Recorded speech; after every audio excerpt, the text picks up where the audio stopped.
B52 Stratofortress. A long history. The Boeing B52 Stratofortress is a long-range subsonic jet-powered strategic bomber that long has been trusted and relied upon by the United States Air Force, USAF. When called to action from the Cold War and the Vietnam War to Desert Storm and the global war on terror, this legendary bomber has always and will continue to deliver on its promises. When Michael Riggs, Boeing's B-52 program manager for radar modernization, started work on the B-52 almost 20 years ago, the newly hired engineering graduate expected to soon be moved off the Stratofortress program. I thought it was going to be kind of a short stint because it was an old aircraft. I thought it was an old aircraft because my dad flew it in Vietnam. So I thought, hey, I'll spend a little time on here, and I'm going to need to look for another platform to be working on. Riggs probably won't be the last Boeing employee to be outlasted by the big ugly fat fella, Buff, the nickname of the aircraft. The strategic bomber was introduced into service in 1955, and the USAF now expects it to fly beyond 2050. Design and development. But let's start from the beginning. Built to carry nuclear weapons for Cold War-era deterrence missions, the B-52 Stratofortress replaced the Convair B-36 Peacemaker, the largest mass-produced piston-engined aircraft ever built. Its development began even before September 1947, when the USAF, previously designated the U.S. Army Air Forces, AAF, became independent. On 23 November 1945, the AAF Air Materiel Command issued desired performance characteristics for a new strategic bomber, capable of carrying out the strategic mission without dependence upon advanced and intermediate bases controlled by other countries. The aircraft originally was to carry 5 or more turret gunners and a 6-man relief crew. It was required to cruise at 300 miles per hour at 34,000 feet, with a combat radius of 5,000 miles. The armament was to consist of an unspecified number of 20mm cannon and 10,000 pounds of bombs. On 13 February 1946, AAF issued bid invitations for these specifications, with Boeing, Consolidated Aircraft, and Glenn L. Martin Company submitting proposals. On 5 June 1946, Boeing's Model 462, a straight-wing aircraft powered by 6 Wright T-35 turboprops with a gross weight of 360,000 pounds and a combat radius of 3,110 miles, was declared the winner. However, by October 1946, AAF began to express concern about the sheer size of the new aircraft and its inability to meet the specified design requirements. In response, Boeing produced the Model 464, a smaller 4-engine version with a 230,000-pound gross weight, which was briefly deemed acceptable. By early 1949, Boeing was preparing 2 prototypes, the XB-52 and the YB-52, both of which had been contracted for in early 1947. Although the YB was designated for service testing, both models were used to refine the original design. Noting stability and control problems that Northrop was experiencing with its YB-35 and YB-49 flying wing bombers, Boeing insisted on a conventional aircraft, and in April 1948 presented a U.S. $30 million proposal, $319 million today, for design, construction, and testing of 2 Model 464-35 prototypes. Further revisions during 1948 resulted in an aircraft with a top speed of 513 miles per hour at 35,000 feet, a range of 6,909 miles, and a 280,000-pound gross weight, which included 10,000 pounds of bombs and 19,875 U.S. gallons of fuel. Major design emphasis was on superior performance with minimum airplane and system complexity. This was to be achieved by a straightforward design that provided a high standard of systems utility and functional reliability. To do this, however, required a number of innovations not anticipated in the original specifications. Some of the design features, like the onboard hydraulic system, were physically the largest yet built, while others, like the pneumatic system, which powered many aircraft accessories, were radical departures from conventional designs.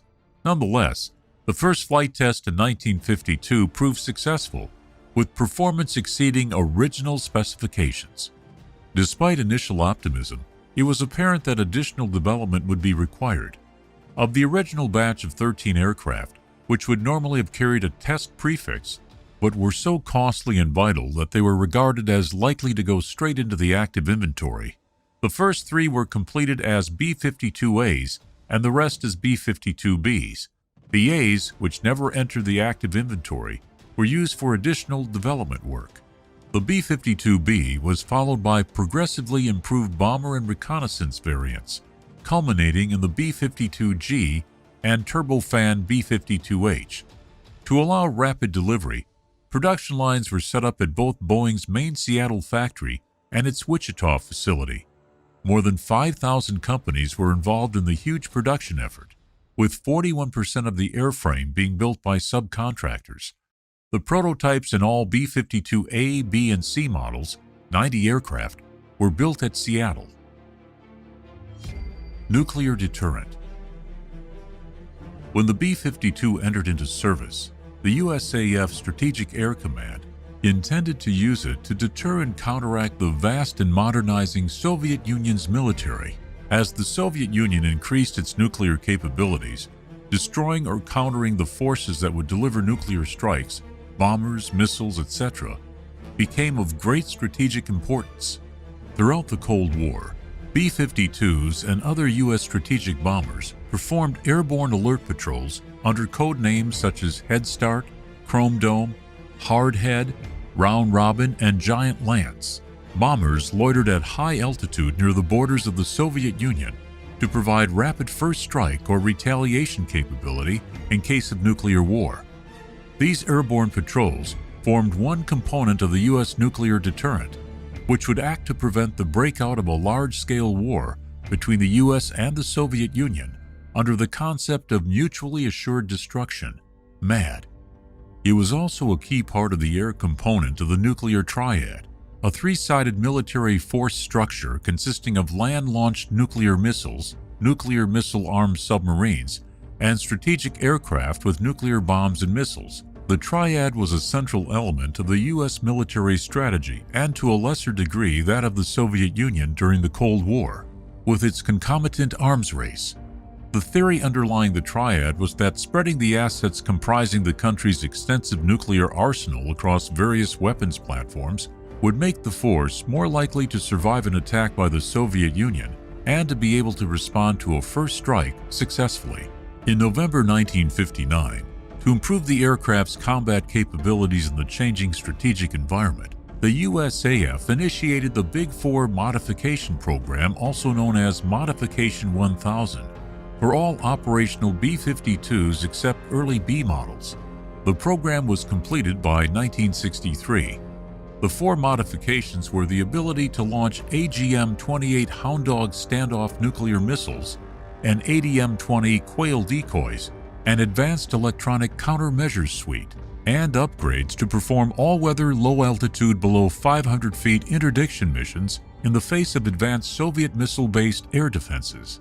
The B-52 also served in a non-lethal role. It carried an air-launched experimental aircraft such as the rocket-powered North American X-15, which first flew in 1959, and the scramjet-powered Boeing X-51, 2010. Vietnam. The B-52 thankfully never acted in its original primary role as a nuclear bomber, but it has served in conventional warfare. Its first combat mission, Operation Arclight, was flown on 18 June 1965 when 30 B-52Fs of the 9th and 441st Bombardment Squadrons struck a communist stronghold near the Ben Cat district in South Vietnam. The first wave of bombers arrived too early at a designated rendezvous point over the South China Sea, and while maneuvering to maintain station, 2 B-52s collided, which resulted in the loss of both bombers and 8 crewmen. The remaining bombers, minus 1 more that turned back due to mechanical problems, continued towards the target from between 19,000 and 22,000 feet. 27 Strato Fortresses hit a 1 mile by 2 mile target box. A little more than 50% of the bombs fell within the target zone. Beginning in late 1965, a number of B-52Ds underwent big belly modifications to increase bomb capacity for carpet bombings. The modification created enough capacity for a total of 60,000 pounds using 108 bombs. Thus modified, B-52Ds could carry 22,000 pounds more than B-52Fs. Designed to replace B-52Fs, modified B-52Ds entered combat in April 1966, flying from Andersen Air Force Base, Guam. Each bombing mission lasted 10 to 12 hours and included an aerial refueling by KC-135 Stratotankers. In spring 1967, B-52s began flying from Utapao Airfield in Thailand so that refueling was not required. On 22 November 1972, a B-52D 550110 from Utapao was hit by a SAM while on a raid on Vinh in southern North Vietnam. The crew was forced to abandon the damaged aircraft over Thailand. This was the first B-52 destroyed by hostile fire. During the Vietnam War, 31 B-52s were lost, including 10 shot down over North Vietnam. Of the losses, 17 were shot down in combat operations, 1 was a write-off because of combat damage, 11 crashed by accidents, 1 was decommissioned because of combat damage, and 1 burned at the airport. However, some of the crashed in-flight accidents were due to missiles or anti-aircraft guns. B-52D tail gunners were credited with shooting down 2 MiG-21 fish beds on 24 December 1972. During Operation Linebacker 2, the B-52 Diamond Lil was headed to bomb the Thanh Nguyen Railroad yards when tail gunner Airman First Class Elbert E. Moore spotted a fast-approaching MiG-21. Moore opened fire with his quad .50 caliber guns at 4,000 yards and kept shooting until the fighter disappeared from his scope. Another gunner saw the MiG explode. Moore was the last bomber gunner confirmed to have shot down an enemy aircraft with machine guns in aerial combat. Desert War.